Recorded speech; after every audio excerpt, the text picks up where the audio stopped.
Bonjour à tous, un nouveau petit chapitre de calcul qui fait suite au chapitre quotient division décimale. Vous vous souvenez qu'on avait parlé de quotient et on avait dit qu'un quotient, à partir du collège, on l'écrit en écriture fractionnaire. Évidemment, l'adjectif fractionnaire vient du mot fraction, donc c'est ce dont on va reparler dans cette feuille de cours. Alors d'abord une définition, qu'est-ce qu'on appelle une fraction? Eh bien en fait une fraction c'est un quotient, mais un quotient, donc A sur B, dans lequel les nombres A et B sont de nombres entiers. Un petit rappel juste de vocabulaire, A s'appelle le numérateur et B, le nombre du bas, s'appelle le dénominateur. Donc, d'après cette définition, premier exemple, on donne le quotient 12,6 sur 21. Ici, le problème, c'est 12,6. 12,6 n'est pas un nombre entier, donc le quotient 12,6 sur 21 n'est pas une fraction. Alors que 126 sur 210, 126 et 210 sont bien de nombres entiers, donc ce quotient de 126 par 210 s'appelle une fraction. Puis, troisième exemple, 75 sur 100. Alors c'est bien une fraction puisque 75 et 100 sont des nombres entiers, mais c'est ce qu'on appelle plus précisément une fraction décimale. Alors ça ne veut pas dire qu'il y a une virgule, hein. Quand on entend le mot décimale, ce n'est pas synonyme de virgule. Pourquoi est-ce qu'on appelle ça une fraction décimale? Parce que des fractions qui ont pour dénominateur 10, 100, 1000, 10 000, 100 000, 1 million, etc., etc., sont forcément des nombres décimaux. On avait vu ça au début de l'année. 75 centièmes, ça peut s'écrire 0,75. C'est ces fractions décimales là, qui nous permettent d'écrire des décompositions décimales d'un nombre décimal. Donc voilà, une fraction, c'est donc juste ça. Alors après, dans les exercices, évidemment, les fractions, ça permet de faire plein de choses. Par exemple, quelque chose que vous avez vu en primaire, on a une surface, une figure, et on veut colorier une certaine fraction de cette figure. Alors, colorier une fraction de la figure, ça veut dire colorier une certaine partie de la figure, mais pas n'importe quelle partie. Par exemple, fraction 1 demi, qu'est-ce que ça veut dire colorier un demi de cette fraction? Alors déjà, la fraction 1 demi, quand c'est sur 2, on dit demi. On pourrait dire 1 deuxième, mais ça se dit 1 demi. Si c'était 3 sur 2, ce serait 3 demi, etc. Donc 1 demi, qu'est-ce que ça veut dire? En fait, c'est tout bête. Ça veut dire qu'on va colorier une part sur 2. Alors il y a un synonyme en fait de la fraction 1 demi qu'on utilise très souvent. Quand on colorie une part sur 2, en fait, on colorie la moitié de la surface. Donc, il va falloir commencer à colorier une part sur 2. Donc, le carré, il va falloir le partager en deux parts identiques. Alors, il y a plein de moyens de partager en deux parts identiques. Première manière, on peut faire deux barres horizontales et on en colorie une sur 2. Donc, voilà, ici, on a bien colorié une part sur 2.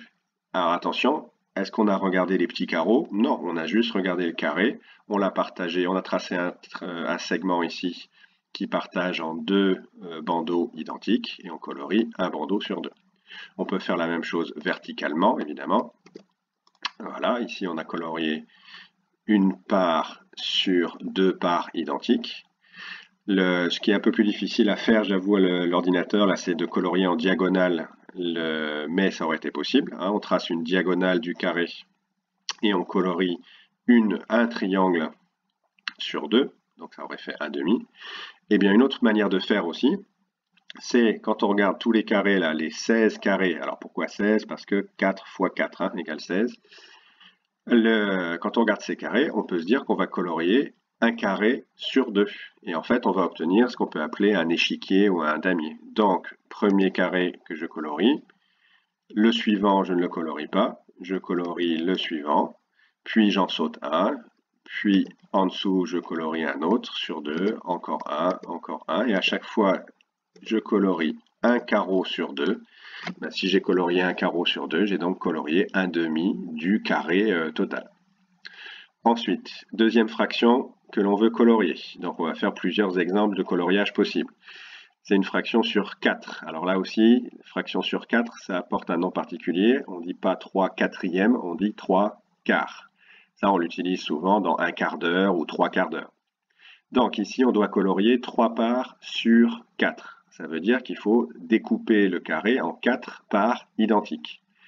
une première manière de faire, c'est de s'apercevoir qu'il y a soit 4 lignes, les lignes c'est horizontal, soit 4 colonnes, les colonnes c'est vertical. Une fois qu'on a remarqué ça, eh bien, puisqu'il y a comme par hasard 4 lignes, 4 colonnes, il va suffire de colorier 3 lignes ou 3 colonnes. Donc c'est parti. Si on commence par les lignes, là j'ai colorié une ligne sur 4, donc j'ai colorié un quart du carré. Puis là j'ai colorié 2 lignes sur 4, donc on peut dire que j'ai colorié 2 quarts du carré. Au passage, ça nous montre aussi que 2 quarts, c'est exactement la même chose que 1 demi, hein, c'est la moitié.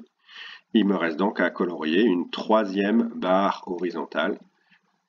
Et donc, on a colorié les 3 quarts du carré. On peut faire la même chose verticalement, donc colonne. Une colonne sur 4, donc un quart. 2 colonnes sur 4, 2 quarts, c'est-à-dire la moitié. 3 colonnes sur 4. Sinon, évidemment, quand on a 3 quarts, ce qui vient assez vite à l'esprit, imaginez qu'il n'y ait pas le quadrillage. Qu'est-ce qu'on aurait fait? On ne se serait pas amusé à tracer forcément 16 petits carrés. Il suffit de colorier, de partager le carré en 4 parts identiques. Donc on peut le faire avec un trait vertical, un trait horizontal. Évidemment, les points que je vous montre à la souris là, ce sont les milieux des côtés. Donc il suffit de placer les milieux des côtés et de tracer les segments. Et donc on va colorier, parmi ces 4 carrés qu'on obtient, là on va en colorier 3. Alors on peut commencer par celui-ci, comme ça nous rappelle une horloge. Imaginez que ce ne soit pas un carré mais un disque. Ça rappellerait une montre ou une horloge. Et donc ici, ça correspondrait à un quart d'heure. Ensuite, on rajoute un quart d'heure, on obtient ça. Et on se rappelle que ici, comme on a 2 parts sur 4, 2 quarts d'heure, ça fait une demi-heure. Donc on retrouve la même chose qu'ici. Là, on a colorié la moitié du carré. Et pour 3 quarts, il faut 3 parts sur 4. Et donc là, ça correspond à 3 quarts d'heure. 3 quarts, on pouvait le faire aussi d'une autre manière. Alors, par exemple, imaginons que là, on prend un groupe de 4 petits carreaux.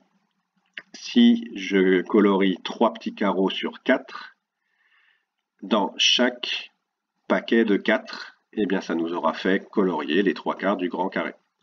Donc ici, on va commencer par les 4 petits carreaux qui sont là. J'en colorie 1, 2, 3. 3 sur 4. Je recommence avec le groupe de 4 petits carrés qui sont là. J'en colorie 3, par exemple ces 3-là. Donc là, j'ai 3 quarts de ce carré ici. Je recommence ici. Un groupe de 4, j'en colorie 3, par exemple ces 3-là. Puis le dernier groupe de 4 petits carrés, j'en colorie 3, par exemple ces 3-là. Et bien là, même si c'est moins facile à voir que dans l'exemple précédent ici, là, on voit bien qu'il y a 3 quarts. Et bien ici, ça correspond exactement à la même chose. On peut remarquer que ce qui reste en blanc, ici, il y a 4 petits carrés blancs. Et bien là aussi, on a nos 4 petits carrés blancs. Donc, on est bien d'accord qu'on a colorié aussi les 3 quarts du carré. Ensuite, pour 3 huitièmes, alors j'ai déjà tracé à l'avance des traits horizontaux et verticaux. J'ai pour obtenir 8 parts égales. Pour obtenir 8 parts égales, comme il y a 16 petits carreaux en tout, et bien en fait on regroupe 2 carreaux ensemble. Et en faisant ça, on a bien 8 rectangles identiques. Donc il suffit d'en colorier 3. 3 sur 8. Et pour 3 sur 16, évidemment, comme cette fois c'est sur 16, la dernière fraction, on a 16 petits carrés en tout, donc il suffit d'en colorier 3. On peut en colorier 3 vraiment n'importe où, ça donnera bien 3 sur 16. Donc c'est vrai que d'habitude on les colorie à côté les uns des autres, par exemple 1, 2, 3. Et donc ici on a bien 3 parts sur 16.